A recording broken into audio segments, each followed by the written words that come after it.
to hear from someone who escaped from Ukraine years ago, and it was a young man. His sister spoke at the Hobart prayer gathering in Victoria, and he's come tonight. I just wanted us to hear from someone who has had firsthand experience in this, because for us we have a hard time relating to it.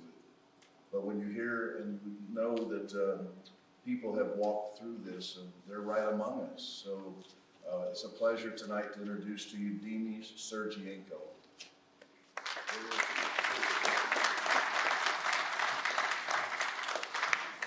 Good evening, everyone.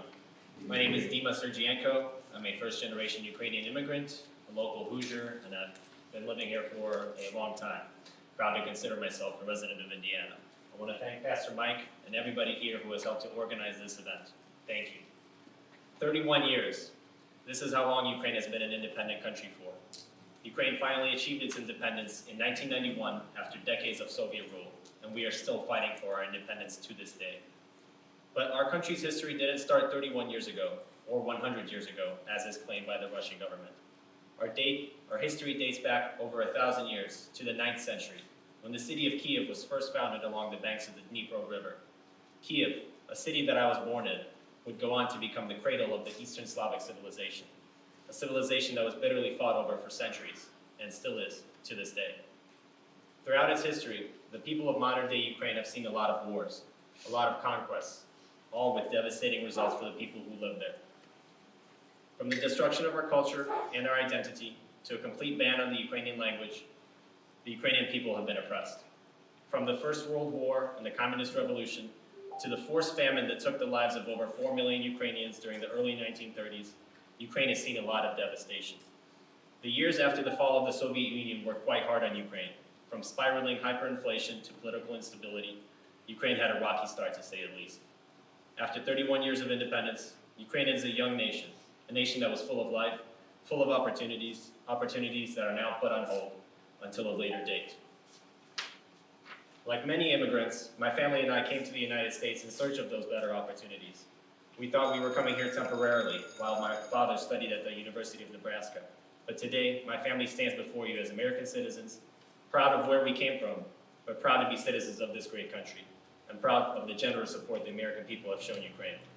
Every religion, every denomination, and every political background across the world is united in its support for Ukraine. We have been blown away by the support the world has shown us, and it is incredibly comforting for us to see that. It really is. If you were to put Ukraine on the map of the United States, Ukraine would stretch from the breweries of Milwaukee in the north to Nashville, the heart of country music in the south, from the coal mines of Pittsburgh in the east to the Great Plains near Kansas City in the west. Imagine all of that land with a population greater than that of California under attack, every day, nonstop. In just the first 4 weeks of the war, entire cities have been wiped off the map, the largest of which, Mariupol, was home to 500,000 people. Imagine the population of neighboring Lake County, Indiana, 500,000 people, cut off from the world, with no electricity, food, water, or medicine. Imagine the chaos, the terror, the sheer hopelessness of being engulfed by cruise missiles flying from almost every direction. The innocent people of Ukraine are being held hostage by a man bent on destroying our country and subduing our people. I am old enough to remember 9/11 and the fear and uncertainty that came with such a horrific, senseless attack. For the past 33 days, Ukraine has been experiencing its own 9/11 every single day. Thousands of lives have now been lost, so many that it's impossible to keep an accurate count.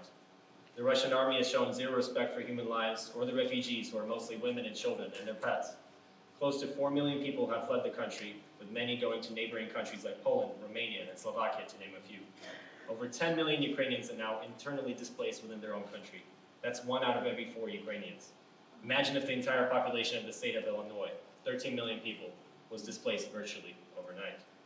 This is a humanitarian disaster of massive proportions, not seen in Europe since the days of the Second World War.